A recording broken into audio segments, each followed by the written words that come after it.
Hey guys, it's Brian. Welcome back to the channel. If you're new here, this channel, we create motorcycle content as far as installs, rides. I do a live stream every Wednesday with other creators and companies within the motorcycle community. We do some travel videos and we do all kinds of stuff here. So one of the things I've been working on this year over the winter was kind of trying prioritizing my next bike upgrades, what I wanted to do, kind of see where I wanted to take the bike. So I decided to do a stage 1 upgrade. This is, if you haven't followed my channel before, my first Harley. So doing a stage 1 kit and all that stuff's all new to me.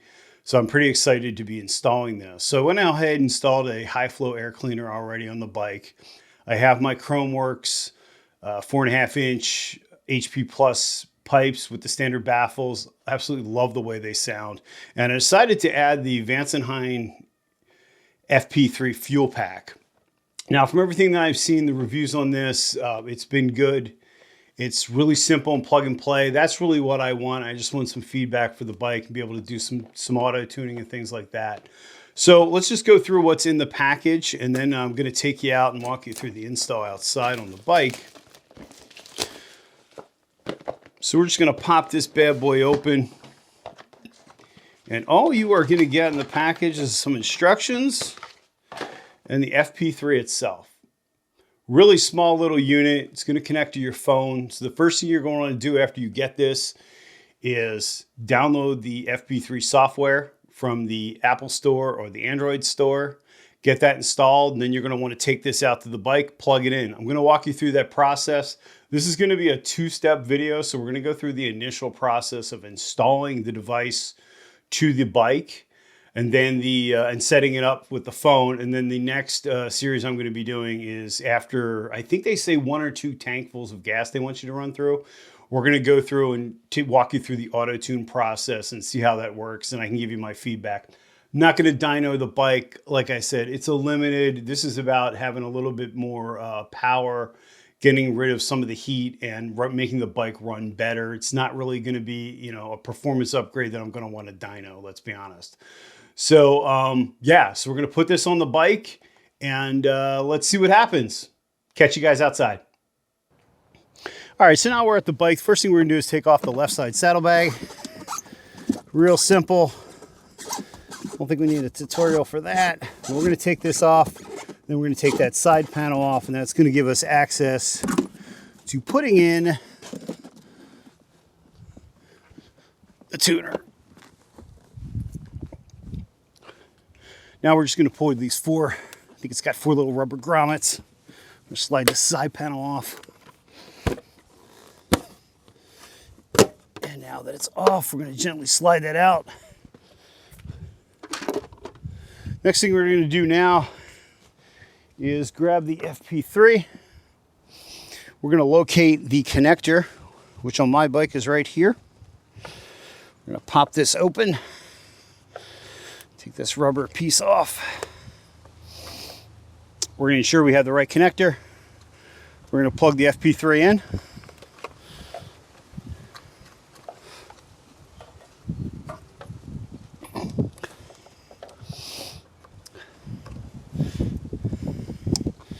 Make sure it firmly snaps. All right, so now that we have the FP3 installed, we're going to go ahead and open up our Vance Hines software. It's saying that it doesn't have connection, so we're going to need to turn the bike on.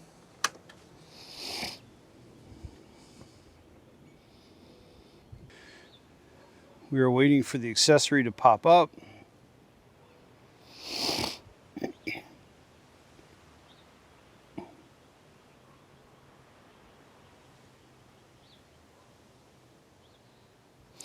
Now it shows up with my VIN. We're going to click on that.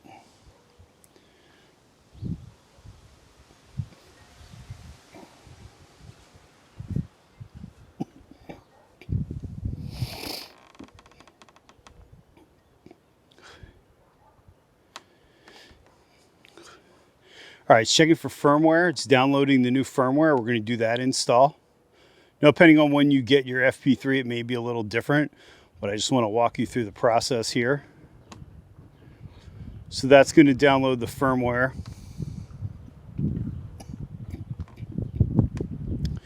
I did have to turn the bike on, obviously, to power the FP3. It did take a little bit to respond to Bluetooth, so we're going to just be something to be aware of. And it's going to update the firmware now, and then once it's updating the firmware, we will catch up with it the next step.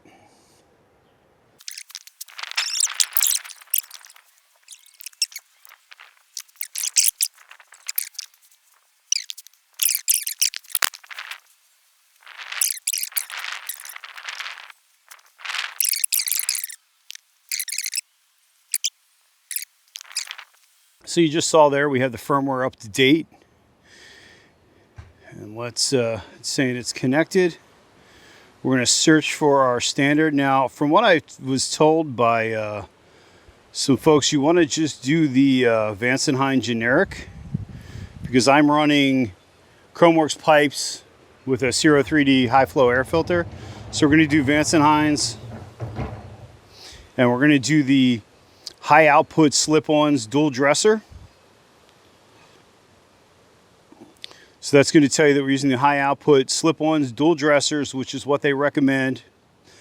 Standard baffle with a 103 with a high flow air filter. So we're going to select that map. And we are going to select program the bike. We're going to hit continue.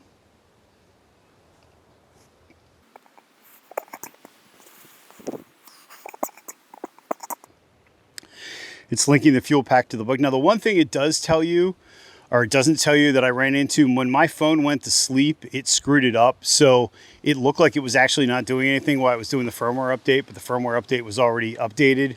But when the phone went to sleep, it lost it. So I had to close the software and reopen it. So now it's linking the fuel pack to the bike.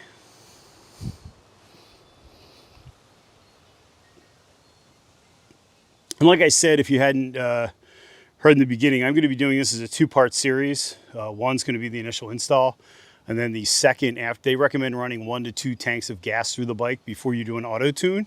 I've heard some people tell me that they haven't used the auto tune, but I am going to use the auto tune, so that's going to be the second part of this video in another separate video.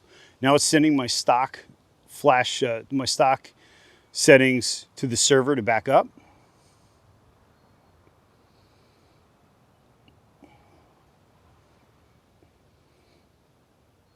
It's checking for an available slot in the software, transferring the map.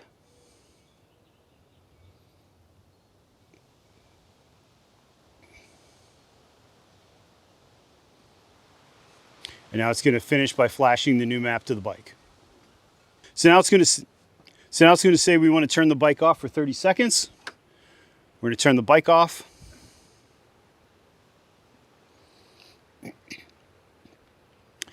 Pretty cool. It gives you an actual countdown, because if you're impatient like me, you wouldn't wait the full 30 seconds.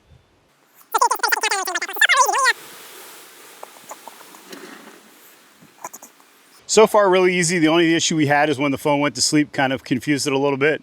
It's waiting for the Bluetooth, so it's asking me to turn the bike back on. We're going to turn the bike back on. You should see the lights on the FP3 come back on.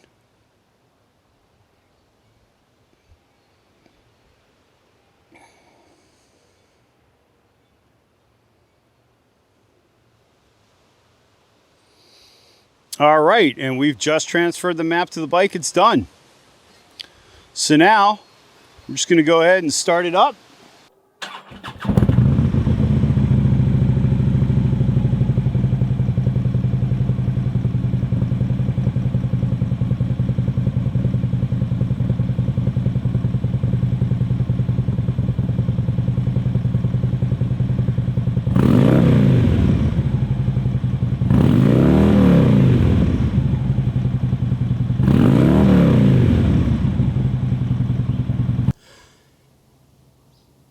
So the other thing I wanted to show you guys is, for this project, I went ahead and put Chromeworks exhaust on the bike. These are the Chromeworks 4.5 HP Plus. They're blacked out. I'm looking to do that contrast between the black and the chrome on the bike. Absolutely love the sound of these, and I would highly recommend them. So let's go ahead and take a look at the air filter I chose. So for the air filter, I went with a Zero 3D air filter that was on their site on clearance. I thought the black and the chrome contrast worked really well for the bike, for the look I'm going for. So this is going to be the air cleaner that I'm running for this, along with the Chromeworks. So now that I've showed you everything that's on the bike, let's go back into the studio and let me walk you through how the app works and just give you a quick overview. All right, guys. Sorry, guys. You saw the install. You saw the quick startup on how it sounded. I'm actually shooting this the next day after that. I took it out for about 100 miles. Did some ripping around, 1 up, 2 up. Kind of wanted to get a feel for how the tune really felt and my first impressions on the bike. I can say this, the bike runs way better than it did stock. I'm not getting the D-cell firecracker pops that a lot of times you get if you don't tune the bike. I'm really liking the way the bike feels, has a lot more power. I absolutely love the way the Chromework pipes sound with the tuner on it. It's got a lot more oomph to it. They're a little bit louder. They have a louder, more intense growl to them. And the bike is certainly a lot more responsive. Only downside I've seen so far is the Zero 3D air filter I put on it. Already having problems with the screws stripping, just hand tighten them. I was a little disappointed. So I think I'm going to look for a different air cleaner for the bike. Something still black and chrome to match that look that I'm going for. But as far as the performance of the high flow air filter, it performed fine, but I think the quality's lacking. But for 40 bucks, it's kind of really hard to complain. I just wanted to go over real quick the app, and I'm going to go over this. Like I said, this is going to be a 2-part thing. I'm going to go over the auto tune session, but I just wanted to show you the app real quick. So this is the app.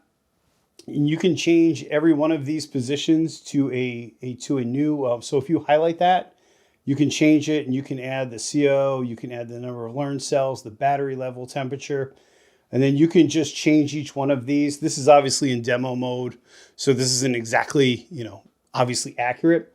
But you can change all of these. You can change it to horsepower. You can change it to the speed, the odometer, torque, power.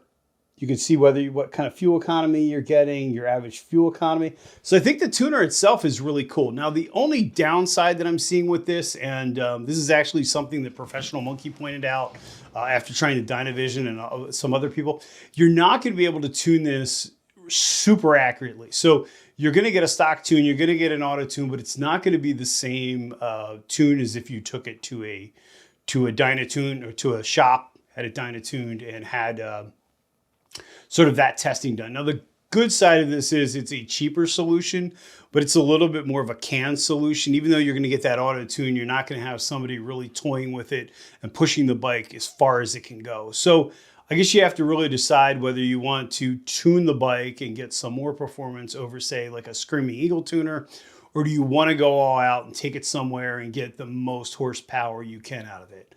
I'm kind of on the fence right now, to be honest. I originally thought that I was going to, kind of keep the bike and just put it the stage 1 on there and maybe headers. I'm still debating about that. I really want to put headers on the bike to get more growl out of it. But then I started thinking, well, if I'm going to do headers, then I'm probably going to want to do cams. And if I do cams, I might as well spend the extra money and get a really good tuner to get more power out of it. Now, I did spend my money on this, so this was not given to me. So my opinions really are my own. I'm not going to sugarcoat it. I don't know. I'm be very interested to see how the tuner plays out. It is a little bit limited, but I think Amazon, if you catch it on sale, it's like $350, and you can't touch another tuner with a Dynatune run for that kind of price. So I guess it really just, you have to decide what you want to do. My bike is a ultra limited. It's not I'm not trying to build a performance bagger out of it. But it does bring up the point that if you really want to push it beyond its limits, but beyond the standard stage 1, how far can you go? Now, Vance Hines did release an update where you can update cams for it. Like I said, I don't know if I'm going to still be running this if I do cams or not. But I just wanted to give you my feedback. I can say the bike runs phenomenal with just the flash, with the standard flash that I did on the bike. Getting a lot more power out of it. It's a lot more responsive. It starts up faster. It sounds better. It's really like a whole new bike. So I'm really impressed with what it's done. But like I said, it's it's done within the limitations of what it is. If you really want to go really intense, you're probably going to want to go on a dyno tuner. So I may check out the Power Vision at some point if I do decide to get cams, but I thought that this would be a really good test. It's got a lot of great recommendations from riders in the community, so I wanted to try it out. I will say this, I'm really impressed with what it did. Like I said, it woke the bike up, so I'm really excited to see what's going to happen after the auto-tune session and how it performs. I don't have those D-cell pops, and I like how the bike just kicks over now. It doesn't sputter to start up. So that's my first impressions. Like I said, the app's pretty intensive. We'll go through that when we do the auto-tune series. That'll be part 2. But like I said, can't say enough about the Chromework pipes. Stage 1 really woke them up. I love the design. I love the quality of the pipes. Think I'm going to be looking for another air filter, but like I said, for 40 bucks, it got me into Stage 1 and got me started. So that's all I have for today, guys. I hope you enjoy it. Please consider subscribing to stay tuned for part 2 of this series and to see where this build takes me, whether I go to cams and how I evolve the Ultra from here. So I hope you're well, and please remember you're not alone. Guys, thanks so much for watching.